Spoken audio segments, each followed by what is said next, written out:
तो सबने सुझाव दिया कि कोरोना का वक्त चल रहा है और यही सिम्टम्स होते हैं कि कोरोना का टेस्ट करा लेना चाहिए।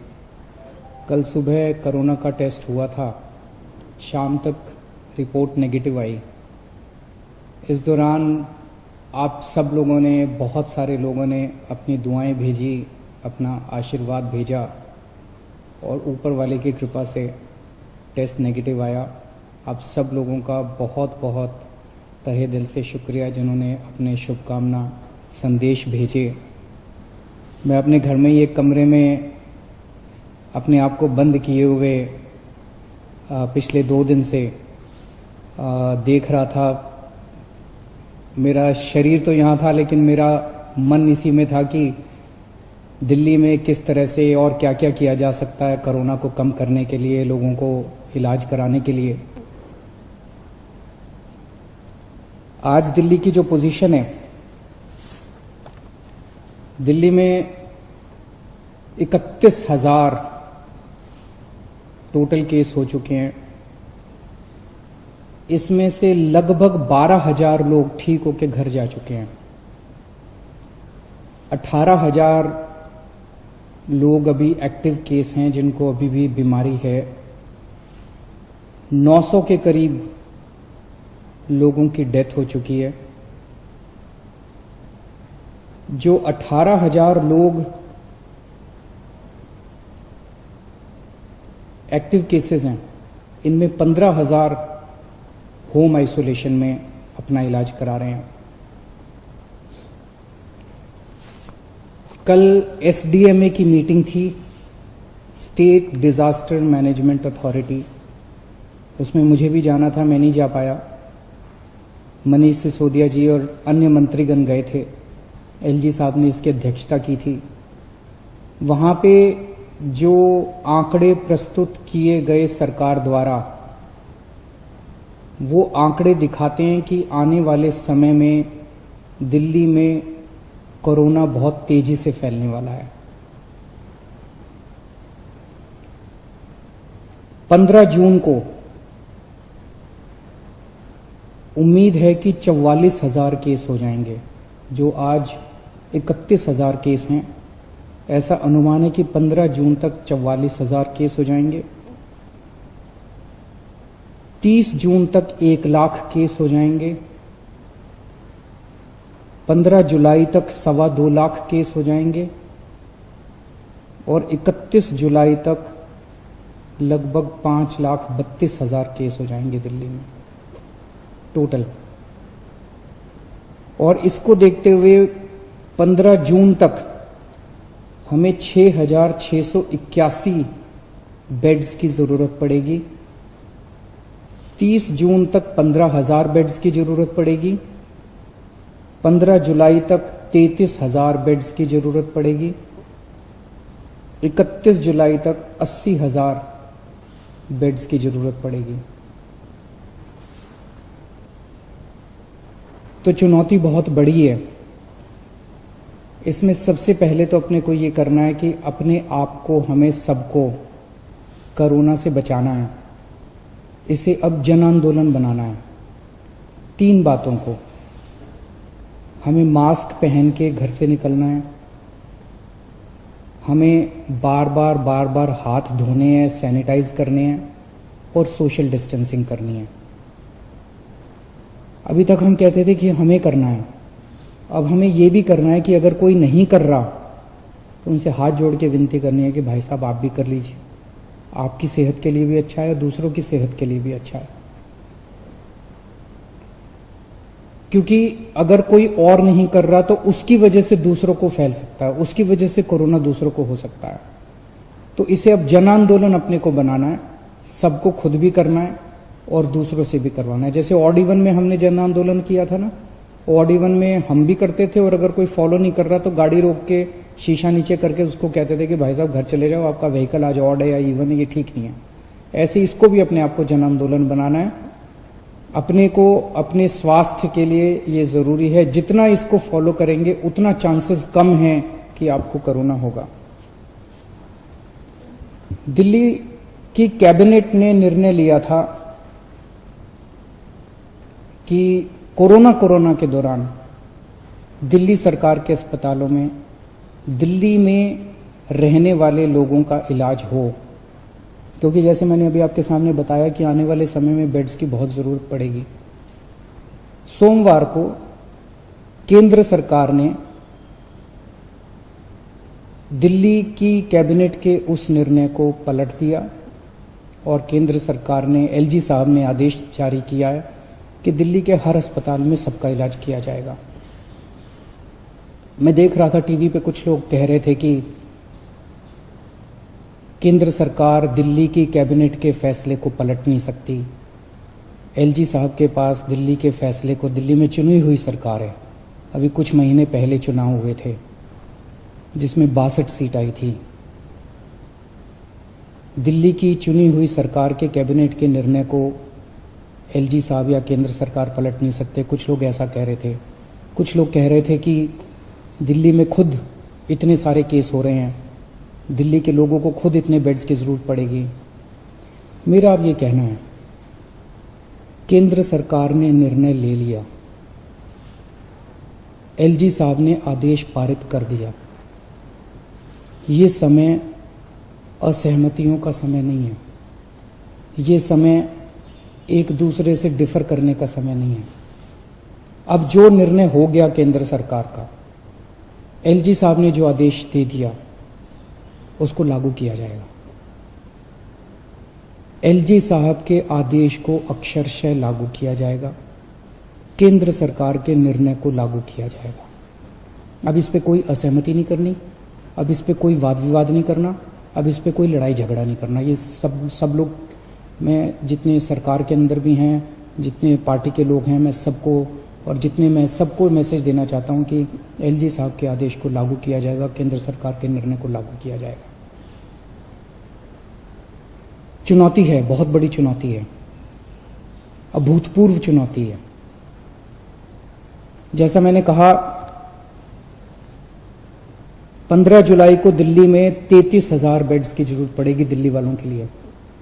31 जुलाई को 80,000 बेड्स की जरूरत पड़ेगी।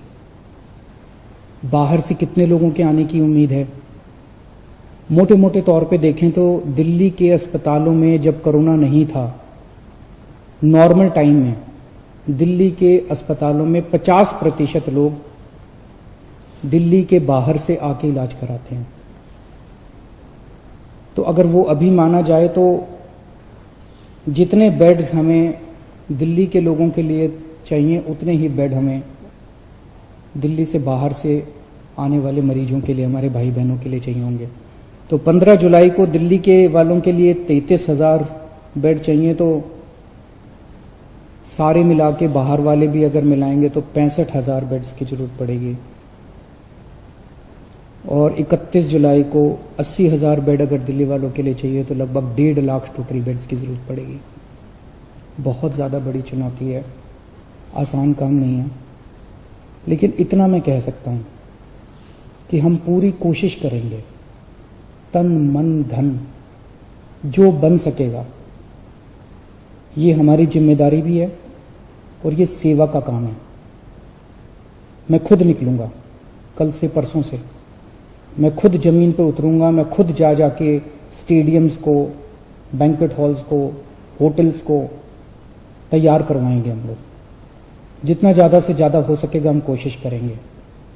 मैं बस इतना कह सकता हूं कि हमारी कोशिशों के अंदर ईमानदार कोशिश होगी और पूरी कोशिश होगी, कोई कमी नहीं होगी।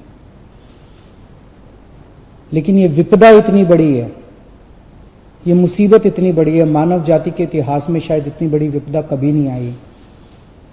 हमारे काम में 100 कमियां रह सकती हैं, लेकिन हमारी नीयत में और हमारी कोशिश में आपको कमी नजर नहीं आएगी। मैं पड़ोसी राज्यों से भी, वहाँ की सरकारों से भी निवेदन करता हूँ, अपील करता हूँ कि वहाँ समुचित व्यवस्था करें अपने अपने बेड्स के लिए और मरीजों के लिए। कर भी रहे होंगे, मैं किसी को दोष नहीं निकालना चाहता, कर भी रहे होंगे ताकि कम से कम लोगों को दिल्ली आने की जरूरत पड़े। इस दौरान मैं देख रहा था कि मीडिया वाले बहुत अच्छा काम कर रहे हैं। मैं मीडिया को सैल्यूट करना चाहता हूँ, मैं मीडिया को साधुवाद, धन्यवाद देना चाहता हूँ। आपने हमारी जो जो कमियां रह जाती हैं, आप रोज हमारी कमियां बताते हैं और वो कमियां हमें सीखने का एक मौका देती हैं। आपने हमारे ऐप में इतनी सारी कमियां बताई, उन कमियों को पिछले एक हफ्ते के अंदर हमने काफी दूर किया है। अभी भी कुछ कमियां हो सकती हैं, आप प्लीज हमें जरूर बताइएगा। काफी कमियों को ऐप में दूर किया, लेकिन अभी भी जो कमियां हो हमें जरूर बताइएगा।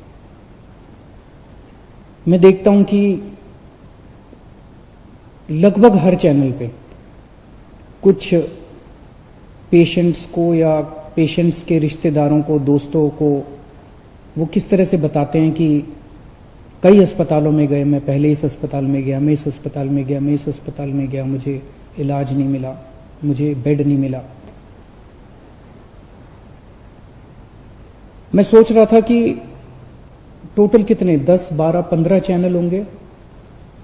उन 15 चैनलों पे 15 या 20 केसेस बताए जा रहे होंगे, लेकिन ऐसे लोगों की संख्या जिनको तकलीफ हो रही है, जिनको बेड नहीं मिल रहे, उससे कहीं ज्यादा है।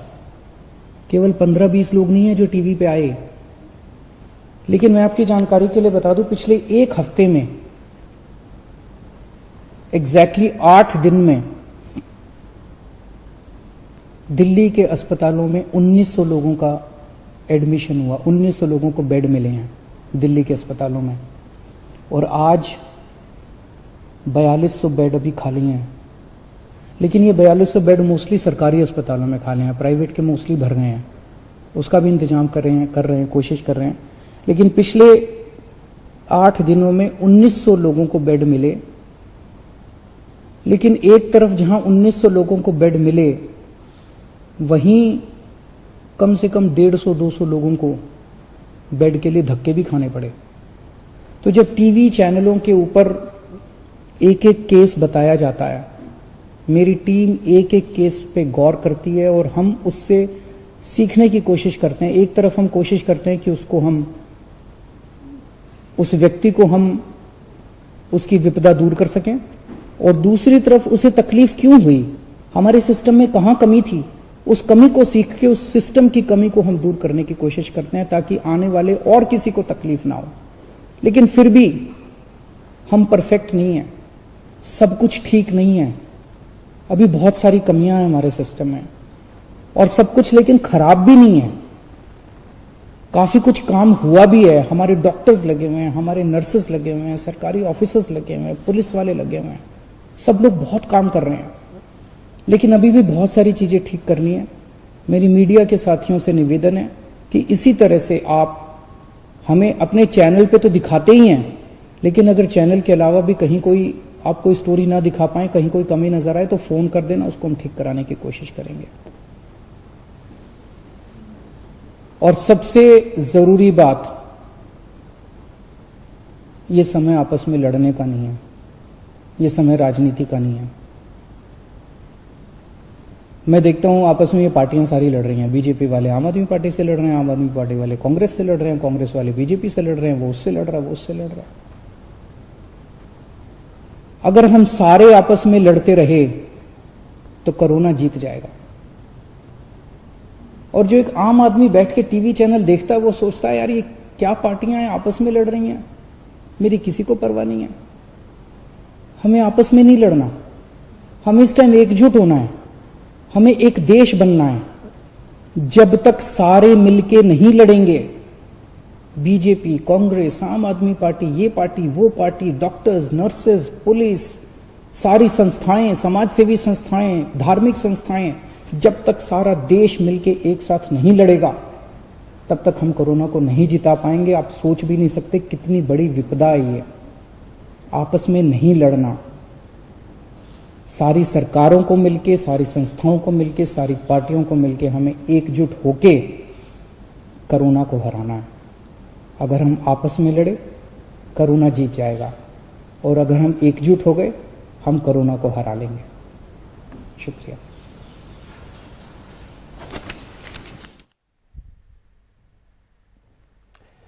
दिल्ली के मुख्यमंत्री अरविंद केजरीवाल यहां पर जनता को संबोधित करते हुए, दिल्ली वासियों को खासतौर पर संबोधित करते हुए उन्होंने कहा कि जिस फैसले को लेकर लगातार सवाल उठाए जा रहे हैं कि आखिरकार क्यों केंद्र और दिल्ली सरकार के बीच में तकरार की स्थिति बनी हुई है, उन दो फैसलों को पलट दिया था एलजी ने कि एसिम्प्टोमेटिक लोग टेस्टिंग उनकी नहीं होनी चाहिए और पहले बाकियों को तरजीह देनी चाहिए, और दूसरा कि अस्पताल जो हैं दिल्ली सरकार के और प्राइवेट अस्पताल, उन्हें दिल्ली वासियों के लिए रिजर्व किया जाना चाहिए। इन दोनों फैसलों को एलजी अनिल बैजल ने पलट दिया था और उसी को लेकर यह तकरार की स्थिति थी, सवाल उठाए जा रहे थे। कल हमने सुना डिप्टी सीएम मनीष सिसोदिया को, उन्होंने कहा कि जब सवाल पूछा गया इस बाबत एलजी से तो उनके पास कोई जवाब नहीं था जब हमने आंकड़े दिए, लेकिन आज उसी बात को साफ करते हुए अरविंद केजरीवाल ने साफ तौर पर कहा यह फैसला लिया जा चुका है और इसका दिल्ली सरकार पूरी तरह से पालन करेगी,